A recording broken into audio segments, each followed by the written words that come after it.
Jemilo, mimi nishaga kuambia ndugu yangu, wewe una nyota kulima mbugani ya kuuza sijui nani chikanda. Jemilo, mimi na nyota wewe. Wake za watu wananikubali. Wewe kuna mke hapo kwa wake za watu waisee, kuwa makini ndugu yangu. Unyonge wao mpaka lini Jemilo? Unyonge wako mpaka lini ndugu yangu? Wewe ni rafiki yangu. Siwezi nikakubali upotee. Rafiki yako watakuja kukubaka wewe. Waacha wewe, kuna watu wakubakwa. Mimi kuna mke wa mtu namkamia. Shughuli kitandana naionyesha kweli.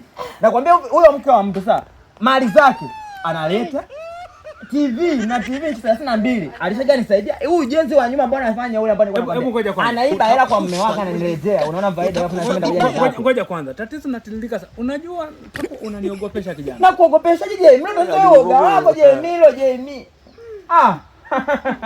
Simama wewe, mke wangu ndio mwenyewe hapa. Wewe ana shida. Huyu ni hana geti mambo yale sio kama hivi. Jemilo, mimi nakwambia Jemilo, moto ni moto. God have mercy upon us. Sasa nimeshamwelezea kila kitu huyu, nimeshamwelezea. Wewe moto njoo baby, njoo. Baby huyu moto huyu. Njoo. Nitulia watu wanajua kila kitu kwamba yani wewe kutunataka dige. Nimemwelezea kwamba dile TV umenipa wewe. Nimemwelezea dile bufu umenipa wewe. Nimemwelezea najua yangu tumetoka sema. Wewe, hapo acha ngoja tulia hapa. Baby. No. Usipate tabu ya kujieleza sana. Wewe ni akili swala. Nyinyi wapenzi. Sasa kijana, wapenzi wapi? Njoo simama kwanza, simama. Mtani wangu huyu. Utaeleza. Jemilo wewe mtani. Utani.